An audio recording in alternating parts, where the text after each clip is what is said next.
South Point is also proud to provide a variety of relaxing amenities for the guests who want to be pampered. Soak up the sun and let your stress melt away in our lagoon-style paradise swimming pool. A relaxing getaway where you can bask in the desert sun and enjoy seasonal food and bar service poolside. And if you really want to escape, come to Spa Costa del Sur. From couple suites to a co-ed wet area, our spa caters to business and leisure travelers who want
Here we go, everyone. Let's have some fun. That's what it's all about. Talking sports betting. That's what we do here on Sports by the Book.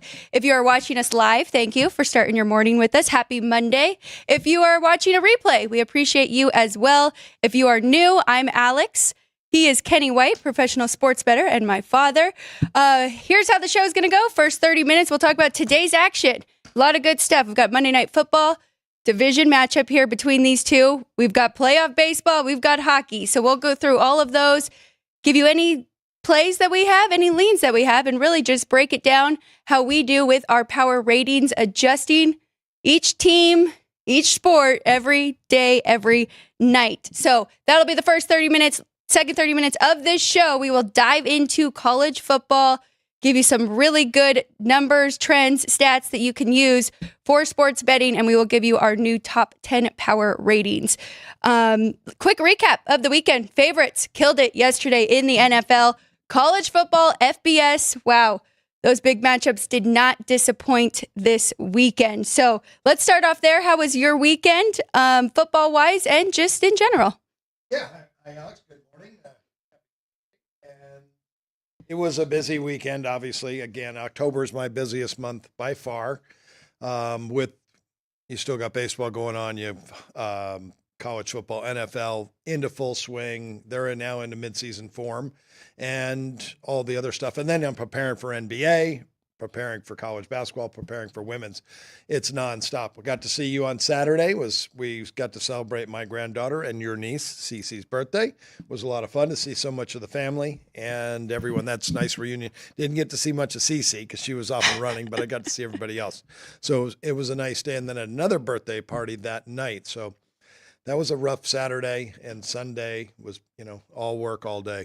A lot of those dogs did end up covering for us, though, in college football. I was very sad USC did not pull off that win over Penn State. Now they have 3 losses. Really want to see them in the playoffs, but they've performed really well. Their performance rating is extremely high, and with 3 losses, you're right, and it shouldn't be held against them because the schedule they played. But you mentioned, let's go to the NFL.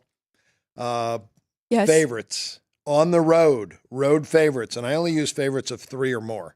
So if it's between 0 and 2.5, I don't use those. I really don't feel like that's a favorite. It's still a very competitive game, as is -3. But I feel like you have to have a cutoff somewhere. People who use how the favorites did and they use a 1-point favorite in that, I just don't see using a 1-point favorite or 1.5 or 2. So that's why I use it. 3 is a key number. Favorites of 3 or more on the road were 8-0 on Sunday. For the year, 14, 2, and 3 ties. Wow. Favorites of 3 or more on the road, 14 and 2 in the NFL. On the home favorites, surprisingly, there were only 3 this weekend, 1, 1, and 1.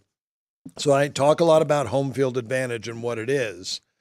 And home field advantage, all it is the crowd being loud to force some false starts, to create the defense to go on the create them to maybe have an offside, an encroachment penalty, but also maybe to intimidate the referees to call more penalties against the visitor. So 8-0 for the visitors, meaning the visitors were the better football team, showed up this weekend. There was no home advantage. It's pretty wild right there. Would you say if a point spread is about 1 or 2 in the NFL, if they played 10 times, they'd split? Yeah, it's 10 times is a small sample size, so I would say 5 and 5. If they played 100 times, I would say it would be 51-49. That team is the slight favorite of 1.5. So that's why you can't really throw that into the data. But those are good numbers. It is tough with home field. I mean, look at Allegiant Stadium that was packed with Steeler fans. Was it? Yes, and they definitely helped. More Steeler fans than Raider fans. I was not there in attendance, but even just listening, and the announcers were even saying that you could really hear them making an impact. I was a little worried on Friday night. I tried to catch your spot on VEASAN with Matt Humans, and I missed it. And I was just sitting there working, and the second show was playing, and the two guys that came on after were saying they hadn't seen any Steeler jerseys at the Circa. This was Friday night. They said, we have seen no Steeler fans here. We said, we're sure they're here, so they must not have been downtown, the Steeler fans. They must have been staying somewhere else on the Strip, because I knew it was going to be that direction, and I talked about that game a lot last week, that you couldn't give any home field for the Raiders, but you could actually give home field for the Steelers, even though they weren't playing on their home field. I did it 3 years ago in L.A. when they were playing the Chargers, and I knew it would be all Steeler fans, and it was. Yep. A 30,000-seat stadium. It was 25,000 Steeler fans went to that game. It is funny. About 12 o'clock, while the morning games were going on, I had to stop at GVR, still in a contest there. And, the stations, they have an awesome system where they will take people from any of the station casinos to Raider games, Knights games. I think it's like $1 or maybe $5. I don't know. Yeah. Great deal they have there. But when I was leaving, I saw one of the buses headed there. I swear I didn't see one Raider fan on that bus. It was all Steelers, all yellow or gold. Sorry. Wow. Sorry, Frank. All black and gold there. Black and gold. But let's get into tonight's NFL. Okay. We've got Aaron Rodgers and Josh Allen. Quick recap on the totals. 9-3 with a tie to the over in the 13 games. Remember, we had a couple buys this week, but a big over week, and that is now a little bit of a run here the last 3 weeks. 26-15 to the over. Remember what I was talking about, the first 2 weeks of the season are kind of like preseason, and those games went 17-14 under. Week 3 is almost an extension of that, and that was 10-6 under. So it was 27-20 under for the first 3 weeks, but the last 3 weeks have been overs for the over bettors. That will change because those totals, the bookmakers are going to make them higher this week. The average total last week, going into last week, was 43.7. I'm sure the average total is going to be 44 and a half this week. And we'll have those numbers tomorrow here on Sports by the Book at 9 a.m. That is interesting because I am very careful adjusting my totals for each team in the NFL because I don't want to be on these overs, but we did see some high-scoring games. I'm sure the public was very happy yesterday with the favorites and the overs. I've never thought about it until this year, to doing as many media spots as I have now and doing my own podcast, that I'm talking about it more. I can tell my memory's getting better because I'm talking about more things and I'm seeing it every day. I'm writing it down and talking about it. So I love this part about it, that your memory gets better. And that's an important thing for me, knowing that Alzheimer's is in my family, that your great-great-grandfather had it. So I've always thought about that. How am I going to fight that off? They've always said, learn another language. Sports betting is another language. So, it's not a language, it's a language that I've known forever, but just, I can tell my memory's gotten better. But here's what I was going after. You talking about making the adjustments, and did you make them enough? And I talked about the first 2 weeks that I kept telling people, I take 5 points off my total. I think I might have, I don't know if it wasn't a touchdown. I was taking 5 points, I think it was, off my totals for week 1 and 2 because they'd shown such a huge under the last 3 years. But I believe I adjusted because I've got an automated part of my process that is automated, and that adjusted those totals down. I should have gone back to week 3 and used the original total for those teams, and I didn't. So I ended up being right on the number where I could have actually benefited and maybe even been a little bit of an overplayer the last 3 weeks. I have to remember to do that next year for college and NFL, because college football, and we'll talk about that maybe more today, is overs in college football, and the scoring is up this year in college football. But let's do NFL. I'm sorry. Very interesting. No, so here we have this game tonight. Robert Saleh, no longer the head coach for the New York Jets, was fired after that London loss. Jeff Ulbrich is the interim head coach. He is the defensive coordinator. And now we have Todd Downing, who will be calling the plays offensively. No more Nathaniel Hackett, which it was reported that Robert Saleh was about to take that job away from him anyway. So should see a little uplift here in the Jets. Can't get 2 or 2.5. If you want the best number on the Jets, it's 1.5 here at the South Point. Total is 41. So I'm on the Jets quite a bit this week. I actually filmed my video last Wednesday when it was 2.5, did not get it out in time, and now this is the best number that you can get. But I took the 2.5 with the Jets. I also used this as a contest play with Cofield and Company, who we do have a circa millions going with that crew. So I need the Jets here bad, but I know who's got the circa million going? Cofield and Company. Oh, really? Yeah, and he'll ask all of our opinion, and we've kind of collectively put some picks in. Wow. Yeah, it's been a lot of fun. And the first few weeks were very good. I think that we were 4-1, and then we had an 0-5 week in there, and then this week's a little tougher. But you still they need mine tonight. Still have a ticket left. Oh, that's who the Circa Survivor is on tonight. It's on who? Not Survivor, Millions. Oh, Survivor. With the 5 picks. Gotcha. Oh, yes. Gotcha. Okay. I was thinking you were in Survivor because that ticket's worth like 80,000 right now. Oh, no, you would know if I had a Survivor still in there. Definitely. Well, that's good. Well, I'm looking up the offensive coordinator, Todd Downing, and to see a little bit about him because I didn't have anything on him. And I knew Nathaniel Hackett. His dad, Paul Hackett, was an extremely conservative play caller. But Nathaniel Hackett was at Green Bay with Aaron Rodgers. So my thought was Aaron Rodgers must like him, but maybe not now. He does. Huh? The whole thing is that's how he got this job in the first place. And then when Aaron Rodgers went down last year and they had Zach Wilson and these other quarterbacks, he could not do anything offensively with that quarterback play. So the big thing was seeing Aaron Rodgers come back, and now we've got a 5-game sample size, and it has not been great, their offensive numbers at all. So it has still been, but yes, they're good friends.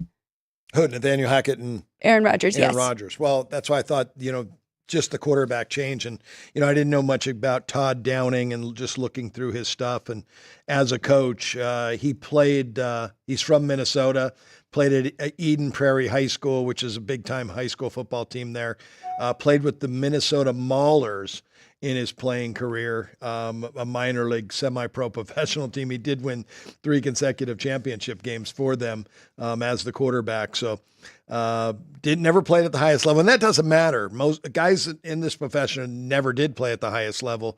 And if they did, the ones that do usually don't make great coaches because their talent level, they didn't have to do the fundamental stuff because they were so talented. But he's been a long time coach in the NFL, going all the way back to 2005 with the Vikings. He was a defensive assistant, defensive quality control, offensive quarterback coach.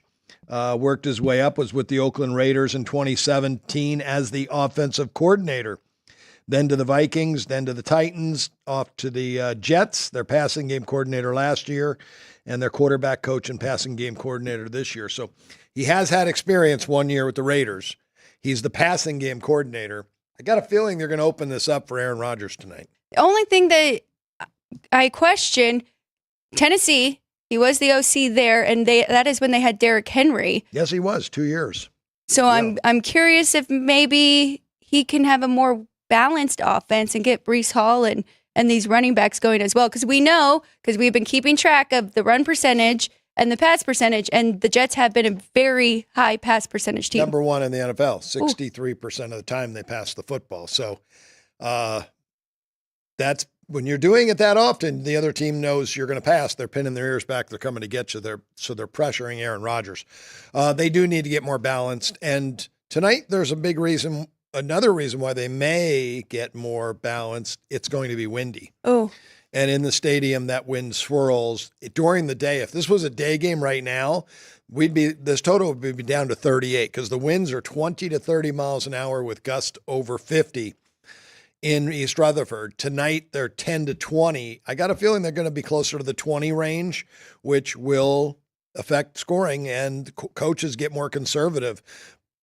Josh Allen, they're not going to, because that's why they drafted him. They knew that they had bad weather in Buffalo, and they needed a quarterback with an arm that could, throw through that. But the Jets defense, number 1 in the NFL. I took 2.5 points off my total. It was 39.5, made it 37. I did go under 41 today because of that wind, and had not looked up Downing to see where they're at. But I'm glad you think they want to be more balanced on offense. More of I think an educated guess than anything. You have to do that. It's when you're reading an article from a writer who writes an article, you try to read between the lines to think about what they're really trying to say a lot of times. I do like the under as well. I have not bet that, but two really good defenses. The Jets have been a top 5 defense now for the last couple of years, and that's because of Jeff Ulbrich as the DC, but it's also Robert Saleh as a defensive head coach. Minded head coach. Yes. So, and then on the flip side, the Bills have been surprisingly very good on defense as well. They have been. I have them ranked 8th best defense in the NFL. The median score they've allowed this year is 23 points. They did hold the Miami Dolphins and Jacksonville both to 10 this year. At Baltimore was their worst performance, but that is one of the best offense, if not the best offense, in the league right now. Yes, they are. They are definitely clicking there and very run heavy there now that they have Derrick Henry to complement Lamar Jackson. That's it for us for the NFL game, but we will have. Well, what did you do? You bet. You already. I have 2.5. Yes, 2.5 with the Jets. So, a lot's going on there with the firing of Saleh. When I always say this, when someone gets fired from a company, everybody else wakes up.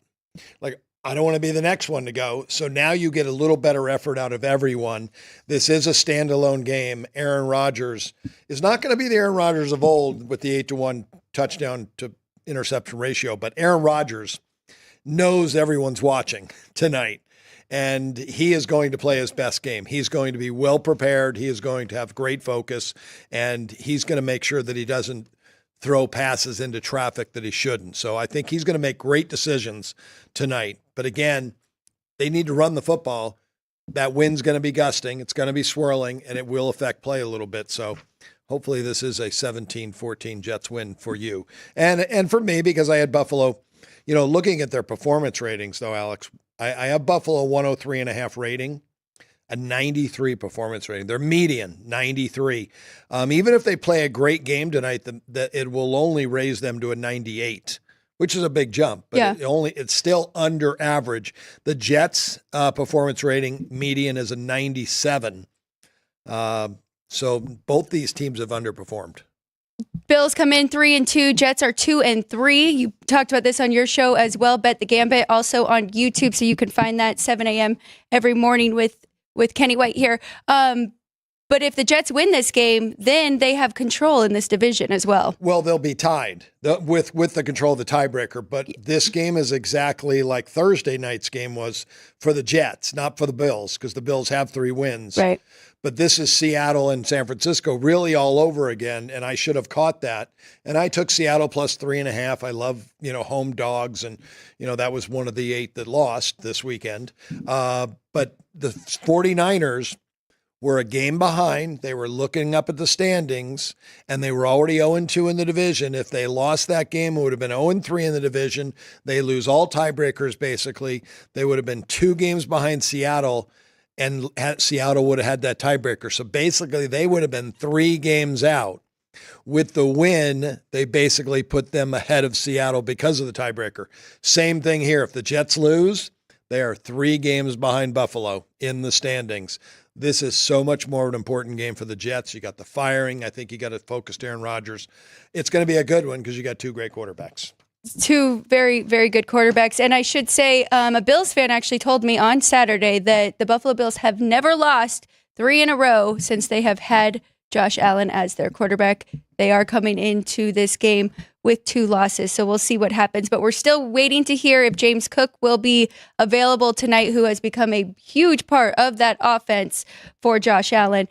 If you want more on this game, same YouTube channel, Sports by the Book at 3 p.m. Jeff Parles and Ryan McCormick will break down this game in more depth and give you some prop bets and everything that they like in this one. So let's move to playoff baseball. Big news right now is the Dodgers' dominant performance yesterday. They now have 3 games with shutouts. They shut out the Padres in Game 4 and Game 5, and then had a very dominant performance yesterday to take Game 1 against the Mets. That is the second game, though, on the rotation number. So let's start off with Cleveland and the Yankees. Yankees are $1.60. Carlos Rodon will get the start. Total in this one is 7.5, and Alex Cobb will be on the other side for the Guardians. I'm going to be honest, I have been rooting for Cleveland most this year, and now going into the postseason, I don't like this matchup Any for them. tickets on them? No futures? Maybe. Oh. A small one. Well, anything's good. Pizza money future is always good. This is, I think a tough spot coming off of the Game 5 win over the Tigers, emotional win. And I didn't talk about that today. And on the show, what was that? That was a Saturday game. So I didn't talk about it on Sports by the Book, but I passed. I made the Guardians the favorite in the game, but I passed because Scuba was going. Right. And I had the Guardians like $1.30 favorite. I could have taken plus a dime. I made the wrong decision. I bet the game under 6 and I bet under 3 for the first 5 innings. And one swing of the bat, I lose. It's 1-0 going to the bottom of the 5th. I'm a big favorite to win that bet and don't win. And then after I thought about it, making the Guardians the favorite, if I liked under, I should have bet Tigers team total under because I knew Boyd would pitch well. That was the correct bet, and that's what I should have bet, and I didn't. So I ended up with 2 losses on the game, 2 1% losses, but I should have been 1-0 and just bet Tigers under. It's very tough to find like the way around it and what you are supposed to bet. It's so easy to see it after the fact. It's so easy to see that. I see letdowns after the fact, so easy, but it's hard to see sometimes before the fact. The Dodgers you mentioned, nothing but injuries. Listen to this starting pitching. I got to look down here at the screen. Tony Gonsolin, who was nothing but like the lights out 2 years ago, 18-1 or something like that, with a great earned run average. Dustin May, well above average big league pitcher. Tyler Glasnow, top 25 pitcher. Clayton Kershaw, top 25 pitcher. Gavin Stone, who had a tremendous year. All out. That rotation right there would be the best in baseball if they were healthy, those 5. So the Dodgers come in without the top rotation in baseball. And what have they done? They put together a 33-inning scoreless streak. Yep. I think it tied a major league record. So that was held by the Dodgers. yeah, okay. Yep. And now they get Ryan Brazier on the mound. He throws a shutout tonight. They break the record, I believe. Ooh. Unbelievable. He's an opener, right? Yes, he's an opener. He's going to go 1 inning. Okay. And then they're going to turn it over to the bullpen. I'm sure Walker Buehler will be involved in this game somehow. And, said he doesn't have the greatest of stuff. I did beat him in his last outing, but they stuck with him. And he pitched very well after they stuck with him. So I was impressed with that. And I thought he's getting close back to form. There's another guy that he was a top 25 pitcher at one time. Mm-hmm. So we'll see if he can get back to that top 25 form. They need him to if they're going to win this series. Even though they're up 1-0, the Mets still have the better pitching. So now here, though, watching that game yesterday, the Mets looked flat. And you have to wonder if all the travel, all the hype, all the adrenaline might be kind of slowing down now here, especially facing such a dominant team like the Dodgers. Don't really want to jump on them after that big win, though, because this is a huge game for the Mets trying to steal one in L.A. And Shamanaya has been extremely, extremely good for the Mets. So looking at his last 3 outings, 6 2/3, just 3 hits, but he has given up 3 runs. And this was regular season, last 5 regular season. He has pitched better in the playoffs. 2 walks, 6 strikeouts. I think they're going to get time from him today. Brazier, on the other hand, he had a really good outing against the Phillies.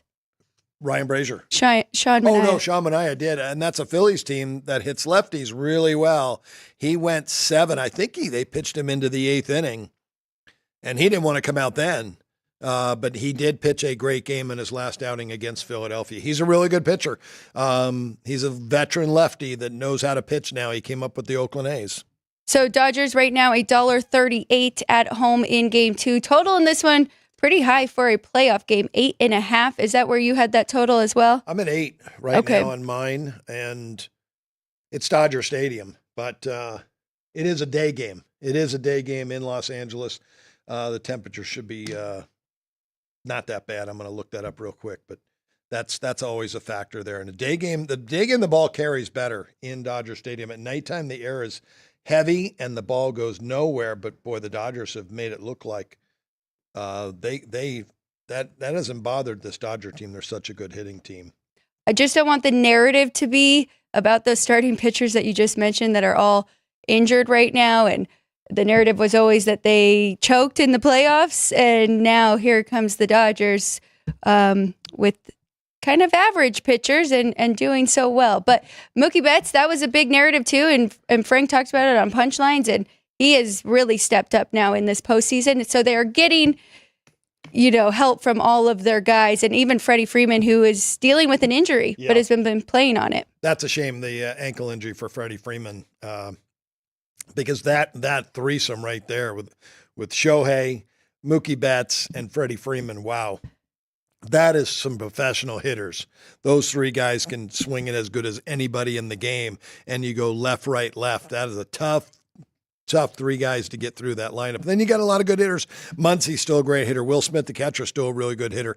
Hernandez, to both Hernandez, but Tico's really come on in his career as a professional hitter. So this Dodger team right now, I do have the highest rating for them tonight against a left-handed pitcher offensively tonight, and the Yankees will be number 2 in the night game.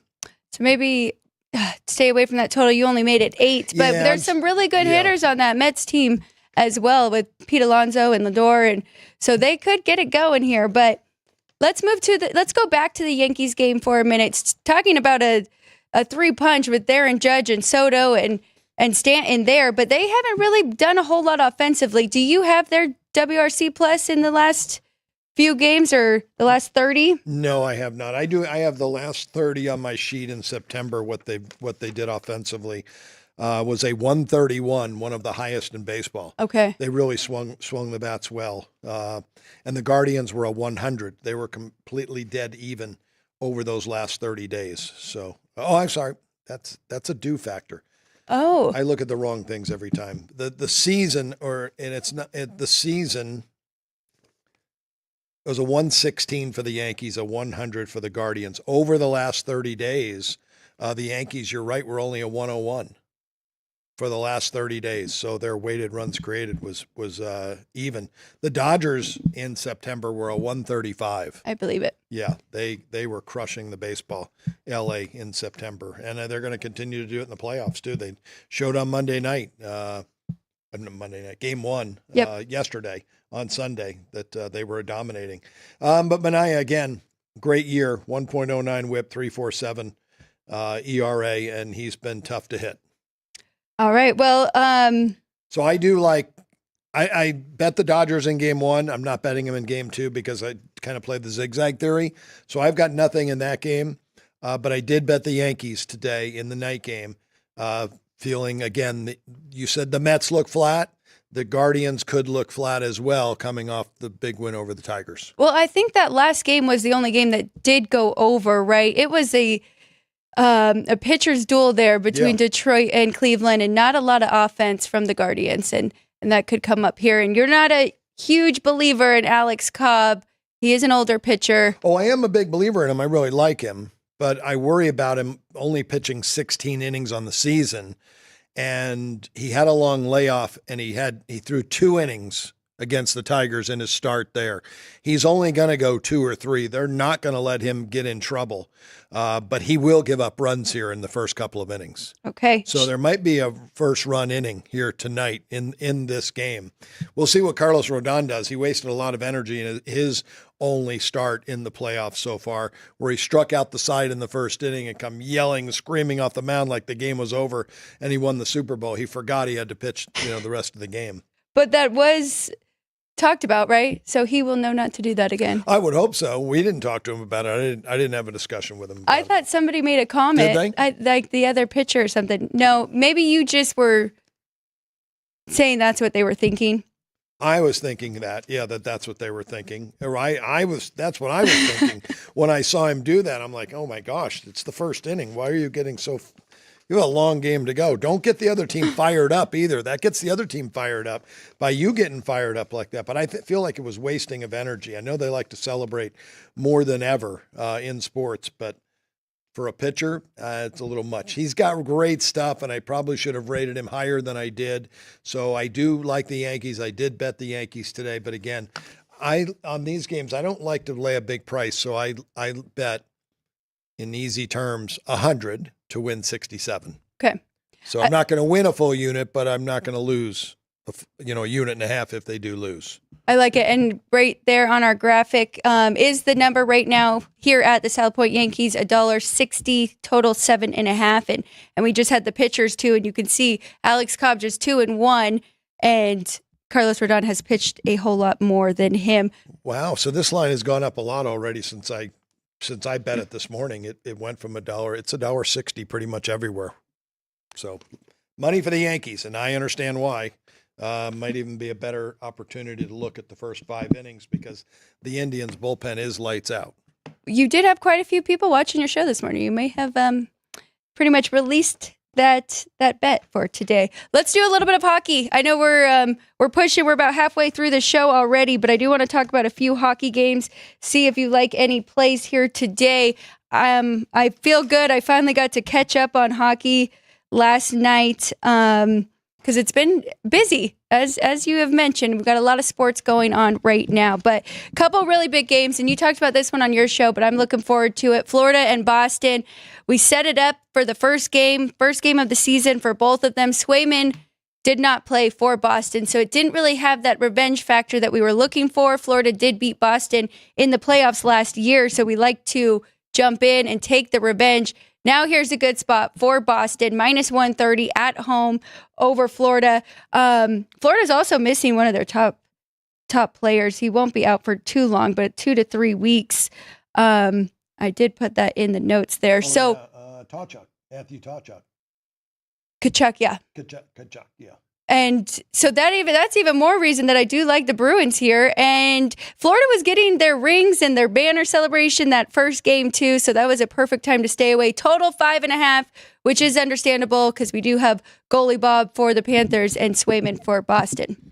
Yeah, no doubt. And that first one was a shootout, 6-4. Brian Blessing used to always love to bet against those teams getting their rings on the ceremony because the other team, he said, would be in the locker room, chewing on their sticks, ready to go, while the other team was, getting praised and how good they are. So he used to bet them in the first period, and I didn't go back to look and see what happened there. Ooh. But we know without Swayman, that was going to be a tough situation for them. But now he's back. He's played a couple games, obviously not in midseason form, but I think this is a really good spot for Boston, and I think with Hockey Bob, it's a under game. I only made it 5, so I do like it under, and I do like Boston today. I'm with you. And maybe even look at if we can get 1.5 there for the first period might be a better way to play that under.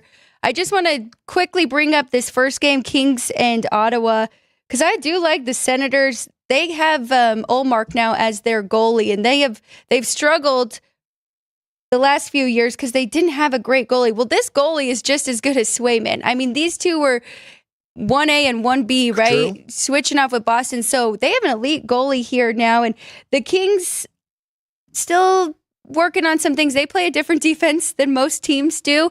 That's how I was looking. This 6 here might be a good spot to go under. Darcy Kemper, goalie, going for the Kings as well. Very experienced goalie as well. So I like this under in this game between these two.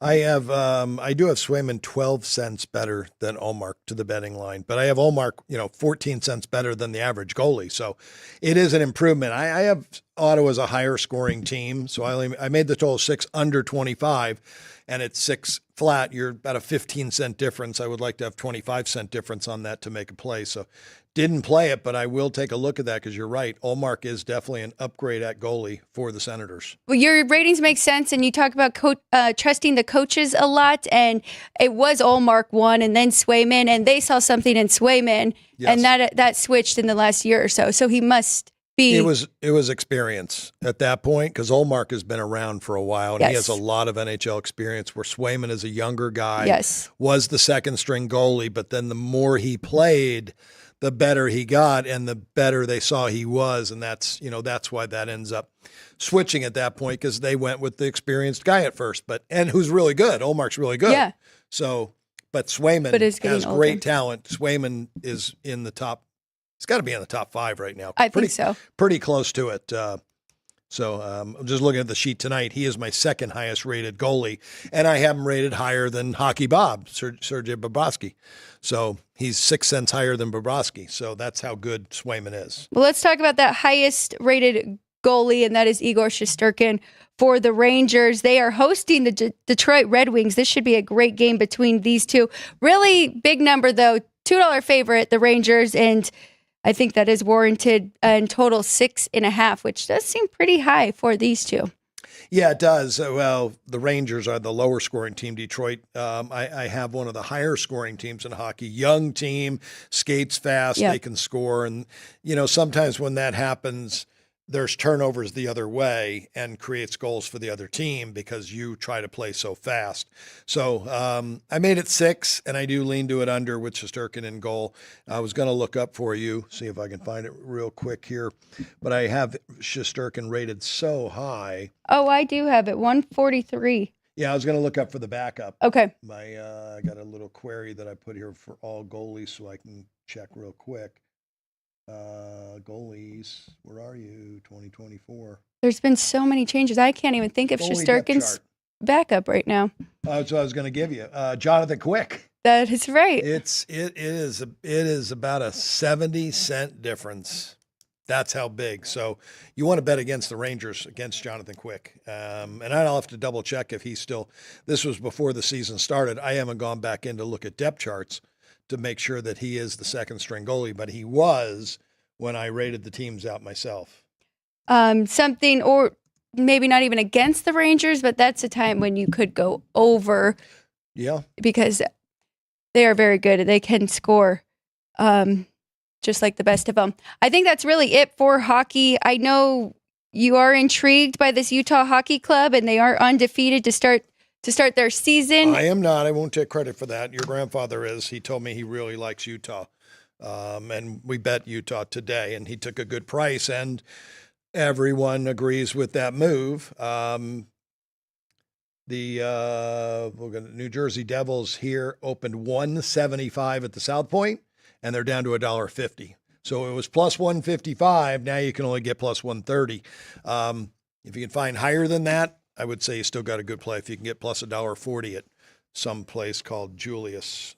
Riding a nice win streak there to start the season. To start the season, former Arizona Coyotes, now the Utah Hockey Club. You want to play those kind of momentum things too. The team is feeling good about themselves. They're probably feeling good about the move. They played in a college arena that sat 10,000 fans the last 2 years, and now here they are in the Salt Palace in Salt Lake City, 30,000, and maybe not 30,000, 18,000 fans screaming and yelling, and they feel good about themselves again. They're a professional hockey team, even though they're called the Hockey Club. It is amazing, and Thomas Hertl, now on VGK, came over from San Jose, who we know about their struggles in the last few years.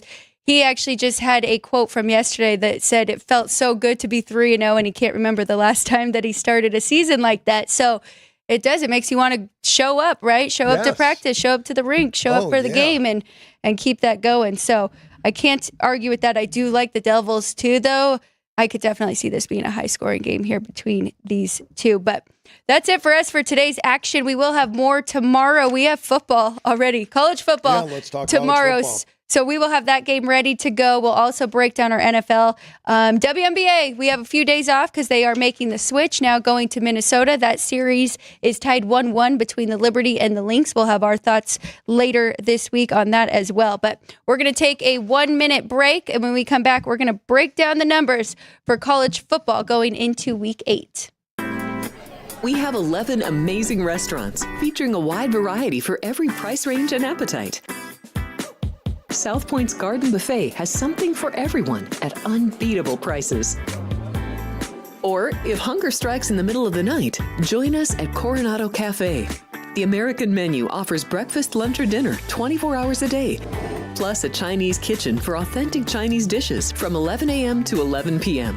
From steak and eggs to wonton soup, it's fast and friendly service 24/7. When you need a quick pick-me-up, you can find it at our state-of-the-art Starbucks just inside the main South Point entrance. Order ahead with the Starbucks app for easy mobile order pickups. Or enjoy your favorites in the relaxing dining area anytime, day or night. If you love Mexican food, Baja Miguel's has all of your south-of-the-border favorites. There are dozens of classics to choose from, like fajitas, ceviche, chimichangas, tacos, and more. And for spirit lovers, Baja's colorful non-smoking tequila bar is right outside.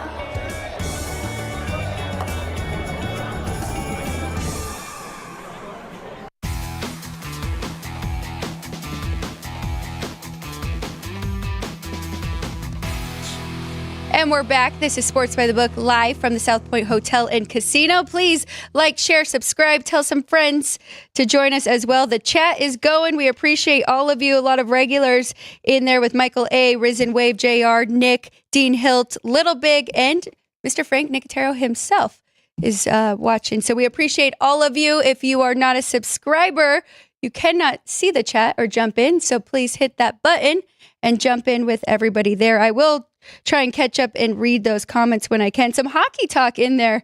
I like it. Olmark is out. Risen Wave, he's really coming clutch for us. So Forsberg is going for Ottawa. So that's interesting. Yes. Big. Yep. Olmark is out. And Jerry just jumped in the chat too. Hello, Jerry. Welcome in. Let me give you my drop off there. If you still have that up. Forsberg is in. That's a 30. I have a 30-cent difference between the two goalies. So big drop off there. Has the line moved? I'm sure it has. This is all what sports betting's about when you find out injuries. Opened up $1.25 here at the South Point, down to $1.20. And on my sheet, if I change this 30 cents, I would have the Kings favorite now, 111. And my total would be 6 over 25. Very close to having a play on both, but not enough. So again, sometimes what people do in sports betting, and I've been trying to teach this, because you know an injury doesn't mean it's an automatic play. People will jump in. Oh my God, oh no, Mark, he said it's worth 30 cents. I'm making a bet. Senators are still the better team overall, but actually now they're not without Olmark. And I would adjust my home ice advantage too. Wouldn't be as high because the Kings actually are the better team without Olmark in the lineup. But that being said, still no play in the game. Something to look at though. Thanks for the information. Yes, we do appreciate that. So anybody that has information like that, please let us know. If you heard anything about James Cook, I'm very curious about that for tonight's football game. I think he's playing. I think so. Big game. When you're looking up in the standings and you know this is a must win, you could be 3 out. This early in the year, you don't want to be 3 out.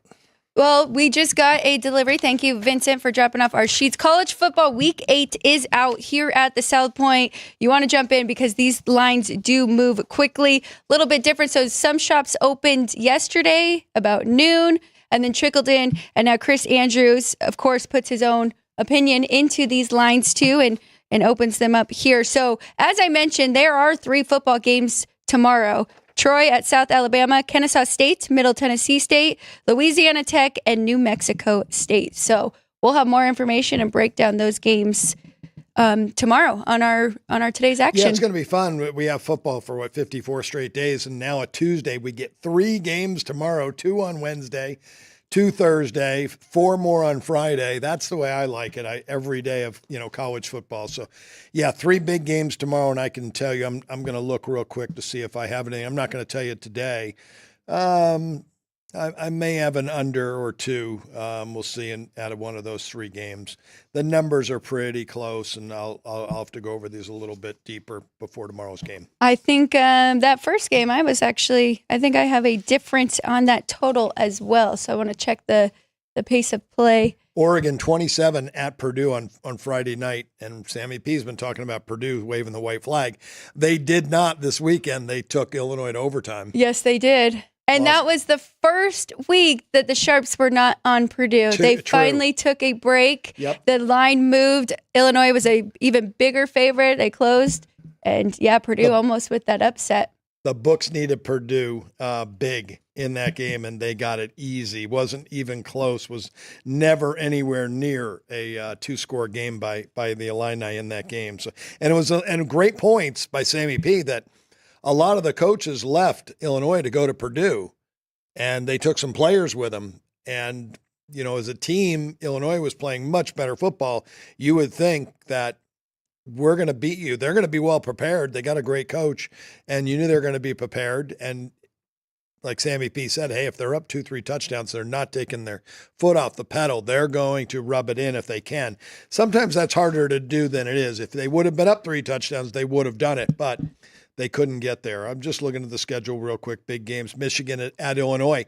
Maybe Illinois was looking ahead to Michigan. Michigan, a 1-point favorite here, opened at the South Point. This game's, all these could have moved. Colorado at Arizona, going to be another good game. Arizona, Chris Andrews and team open 3.5, 55.5. Houston at Kansas. Maybe Kansas can cover one. This is in Kansas City again. Their home field's getting renovated. That may have thrown them off this year and why they're playing so poorly. 0-6 ATS. They're a 6.5-point favorite. LSU at Arkansas. LSU 3 and 45.5. I probably missed a big game or two. UNLV at Oregon State. UNLV 7.5-point favorite on the road against a Pac-12 team. I haven't seen that ever. Well, if you watched, Nevada did beat Oregon State last week, and yes. I hope they weren't thinking what I was thinking, and that was if the Wolfpack just handled Oregon State like this, UNLV will be fine. So please don't take them lightly. And they do have Boise State coming up next. Well, I don't know how hard they were courted by the Pac-12 to go to the Pac-12 because, they're staying in the Mountain West and they're receiving money to stay in the Mountain West because of teams that are going to the Pac-12. I would think that they want to beat them up pretty good. I'm sure that they want to be ready and well prepared, and they will be because Barry Odom's doing a great job.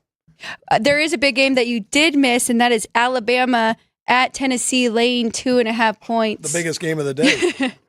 But both teams have not played that well. I did miss that. You're right. I'm sorry. Give the line. Alabama 2.5. And the total? 56. Yep. And spoiler, both of these two teams are still in our top 10, though, regardless of how they have been playing. Talent. I'm glad you have them in yours. I mean, for what you're doing is under a lot of scrutiny. I've already gone through this for years under the scrutiny. When you're willing to put your rankings out there, oh my gosh, when I first started doing this, when I was at Las Vegas Sports Consultants and decided this was a good thing, and I started the Odds Maker Top 25 poll, and a lot of times, what was the Odds Maker Top 25 Odds Maker poll? Top 25, yeah. So tell everybody what that was. Well, Brian Blessing and I put it together that we would receive the rankings from other sportsbook directors in Vegas, and we may have had one or two from Reno that we received their top 25 poll, and we put them all together and added them up just like the AP did. So we would use that to compare to the AP, and we'd use that on our Sports by the Book show to talk about. But there were a lot of differences in our poll because the AP is all about what your record is, right, and not how good you are. So a team like USC, I still believe in, and I still have them ranked up there, 14th best in the country. There's no way they're in the AP top 25 at 3-3. They can't be. No. But they are. And there was a guy out of Washington, D.C. that wrote for the Washington Post that used to do a podcast or a blog, and he used to blog about this every single week, where Vegas was right and where Vegas was wrong, but we were right like 8 times and wrong once. And he always said that. And it was before and after that you would have a team that was unranked favored over a team that was ranked. How could that be? Well, if you looked at the Odds Maker poll, you would know that's why that was. So to you, I used to go on radio shows and they would say, how could you still have Alabama number 4? They lost a game to Vanderbilt and they barely got by this week. How could they be number 4? Because they're that talented. And I've learned over the years, I have to put that noise out because it's just noise. People who want to make that case for that, to me, they're not very knowledgeable, and it is just noise because I know in the long run, and I've learned this because I've done it for so many years, my teams will be there at the end, and Alabama will be there at the end. They are that talented. We saw what they did to Georgia, and Georgia I have number 2 in the country, but that was at Alabama. And Mississippi losing at LSU, I had LSU a small favorite, and I played LSU plus 3.5. Mississippi is still an extremely talented football team. So if you want to move teams up into the top 25, I don't know. I'm trying to think of a team who could be in there. I know who the favorite's going to be. So I'm not knee-jerking this reaction of moving teams that fast because I know how good they are. It is funny because yesterday I finished my ratings and adjustments right before you sent yours out, and I was a little anxious to check because I do still have Ohio State above Oregon, even with Oregon winning, but Oregon was at home. So that's what I was kind of thinking, okay, what would the number be on a neutral? Kind of curious what your number would be right now with Ohio State and Oregon on a neutral site. I would have Ohio State 1.5. Okay. On a neutral field. And people don't understand that. These teams are so good and so many people go to their games. Their home field is worth so much. And they see other sites that have power ratings and they have a home advantage, and you go to it and you look, college home advantage 3.17. It's not. That's the average for everybody. The bottom part of the country has 0. So that means the top part has to have 6 to get to your average home field. So everyone's different, and that home field number does change. So if Oregon and Ohio State's home field is worth 6, that's a 12-point turnaround in the betting line when they switch home fields. Right. So it's a big difference, playing home and away. So yeah, I'm not going to dock Ohio State for losing at Oregon. They played a great team. They played a top 5 team on the road, and they battled them. I guess they had the lead in the game. Yes, they did. It was back and forth. It was a very good game between those two. We're going to get there. We are kind of running low here on time. Let's get to the top 10 run offenses so far this year in college football, and you actually added up the ATS as well. Wow. So while Andrew gets to that, do you want to start it off with the top 5? Yeah, sure. Top 5 run percentage teams in the country. Now, we left out the service academies on our top 10. They are 1, 2, and 3. They are 1, 2, and 3, and they always will be. And I did the ATS for these, but I use them in my ATS survey, and I'll tell you why when I get to that. UNLV, number 1 non-service academy in running the football. Number 2, Central Florida. Vanderbilt, number 3, Clark Lee, doing a great job there at Vandy. Louisiana Monroe, Vincent Bryant, another great job with this Louisiana Monroe team. Northern Illinois running the football. They beat Notre Dame this year. Notre Dame has done nothing but destroy everyone else. Yes. Sam Houston State.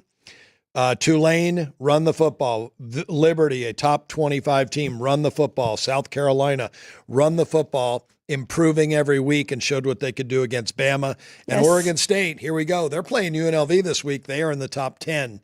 Now, I did the ATS for the top 10 teams that run the ball, and I used Army, Air Force, and Navy in that survey because you have to on this survey because they do run the ball. So how do they cover spreads?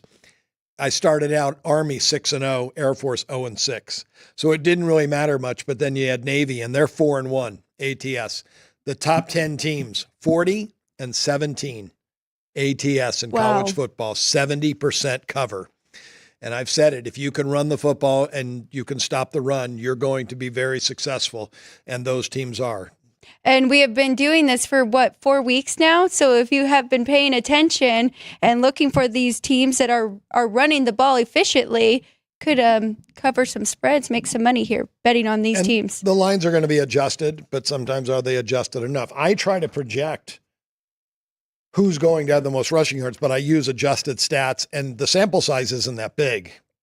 So it does change because I had a couple this week. Tennessee was supposed to crush Florida in the rushing category, but Florida hung in there, and Florida is playing better, and Florida gave Tennessee a game. Now, Tennessee also could have been looking ahead to Alabama, and they knew that Florida wasn't that good, and you can't look ahead in college football. So, but teams that can run the ball in the NFL and college are still very valuable to bet on. That Northern Illinois coming in at number 5. I did use your projected rushing yards, and they were playing Bowling Green, and I actually told Jeff Parles they were going to run all over them. They only won 17-7, but they were a 3-point underdog. I should have been on them money line in that one. So that one kind of got away from me, but you're right. Good team. They did beat Notre Dame. They had a few kind of letdowns after that huge win to get back. Yeah. That's expected. And that's why when you adjust ratings, you have to know and you have to look and see how the game was played, but you don't want to knock a team who, they had a letdown. Yeah. After beating Notre Dame, they had a letdown. We bet against them for that reason. Vanderbilt did not have a letdown, get another win. They're good. They are very good. Let's go to pass heavy, and we can find out those ATS as well. Starting with Rice, who is passing the most in college football at 62%. Hawaii, 61.9%. LSU 61.7. We know that is what they want to do. That is their strength. Syracuse 61.6. Colorado 61.4. Again, they're always going to be pass heavy. San Jose State 60.9. USC 59.7. Georgia State 59.6. Oklahoma State, they have been so disappointing, 59.4%, and TCU 58.4%. So I will say Colorado actually moved down. I think they were top 3 last week. Now they have moved down a little bit. They're better than we thought as well. Some teams use their passing game and a short passing game as their run game, and I think Colorado does that a lot, and they have an NFL quarterback, and I've talked about that every week when I do my projected rush yards. Colorado's on the wrong end of it, and I'm betting on them, and people are like, why? Well, the one caveat to that rushing stat is an NFL quarterback, but the top 10 teams that throw it the most are 26 and 33 ATS. If you take out USC and Colorado out of that equation, they are 18 and 29 ATS. Take out those two because those two have good quarterbacks. Those two have great coaches. They know how to get it done. The other 8 teams, 18 and 29. You want to bet against teams that have to throw the football a lot.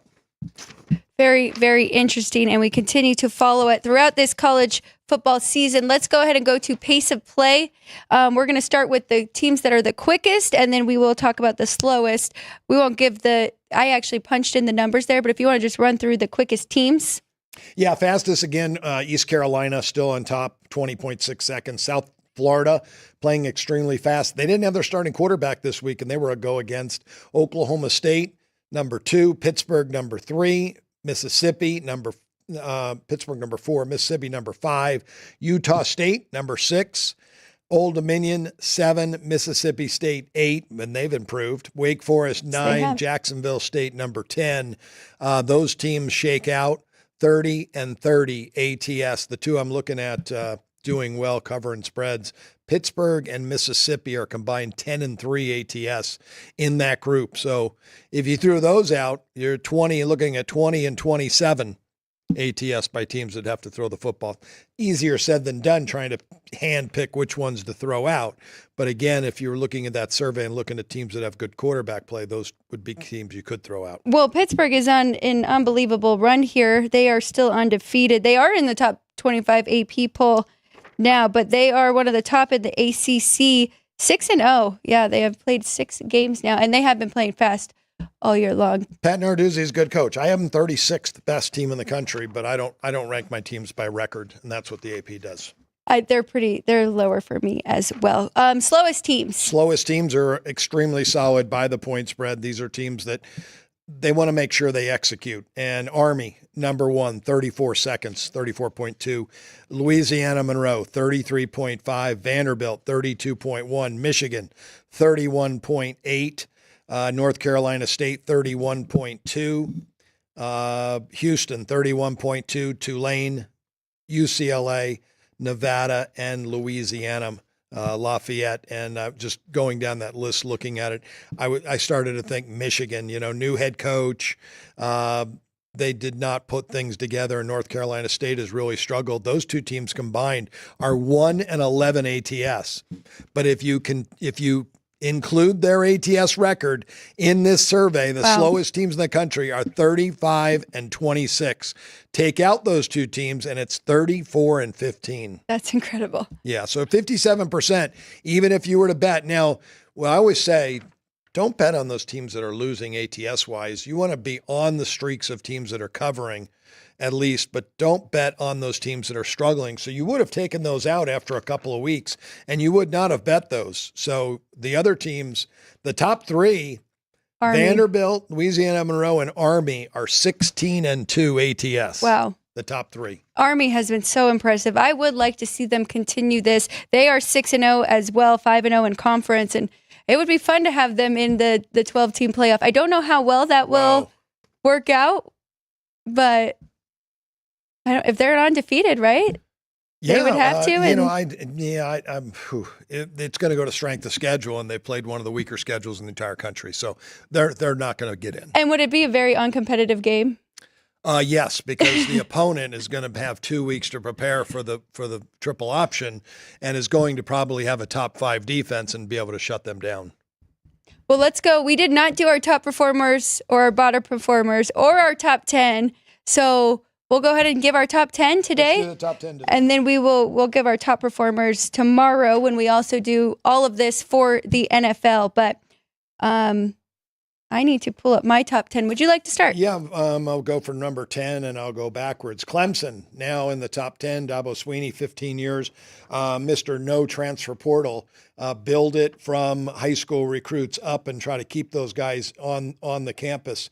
Has done a nice job. He is back in the top 10. Miami of Florida at number 9. I do expect Mario Cristobal to fail here one of these games. He has underachieved against the spread. Tennessee and Josh Heupel, still the 8th best team in the country. Penn State, number 7. James Franklin's team got by this weekend. Mississippi and Lane Kiffin has a great team, and I have them number 6. Oregon has moved up to number 5. Dan Lanning's team pulls off the big win against Ohio State. Alabama, number 4. Ohio State and Georgia tied at 2. Now, people would say, your number 5 team beat your number 2 team. Number 4 team beat one of your number 2 teams. How are they ranked that way? Again, Georgia played at Alabama and came flying back and took the lead in that game. And Ohio State played at Oregon and led for most of the game. And then Oregon made an amazing, run to win the football game. So home field means a lot. I'm going strictly off talent, and if they were to play today, I know those games would be very close to a pick'em game on a neutral field. Texas, number 1, 3.5 points better than the field right now. This one horse has finally pulled away from the pack. Texas, number 1 with Steve Sarkisian.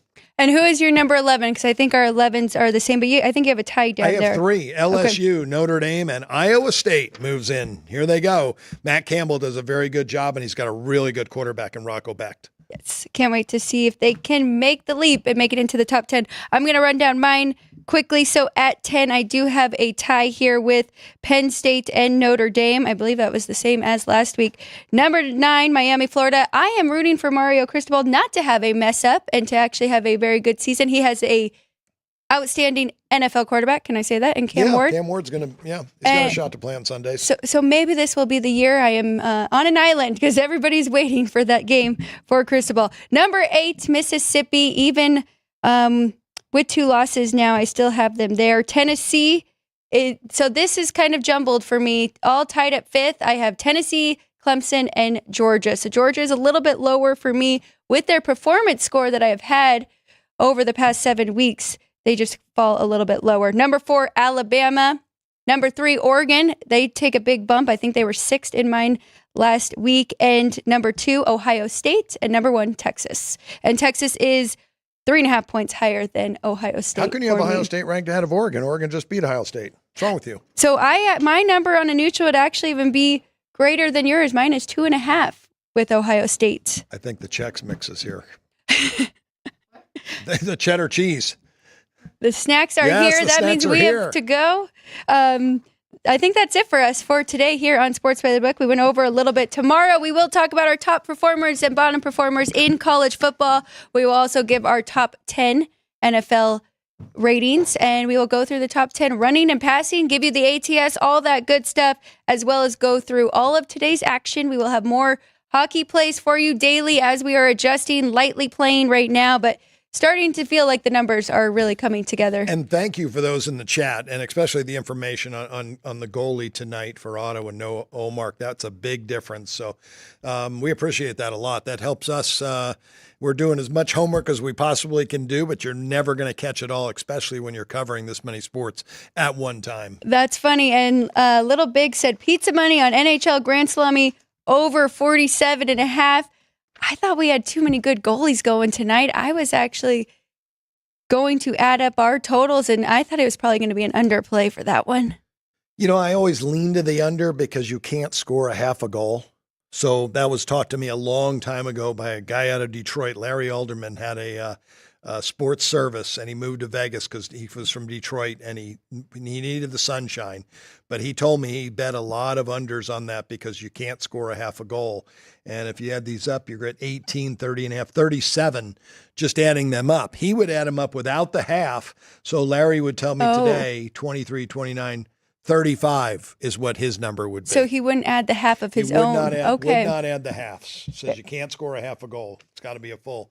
So, but he wanted to be on unders, and I don't blame him. So tread lightly with that one. Well, if you get one game that's 1-0, that kind of really sets you up for the rest of the day. I believe hockey is about to start. Again, thank you for mentioning that. Thank you for everybody in the chat with RZA Dean Hilt, and the rest of the crew. We'll see you guys again tomorrow. Again, heavy NFL day tomorrow. Good luck with your bets tonight. Big game, Buffalo Bills, New York Jets. Don't forget to come back to this YouTube channel at 3 p.m. for more on Sports by the Book. I will be back at noon on Punchlines FN. Believe we have the link in the chat as well, so please find us there for Punchlines at 12 o'clock with Frank Nicotero. Thank you, everybody behind the glass. We appreciate you. Dad, I will see you again tomorrow. Go Yankees. And I won't be late tomorrow. We'll be here nice and early. Go Yankees and go Jets. We'll see you all tomorrow. This has been Sports by the Book.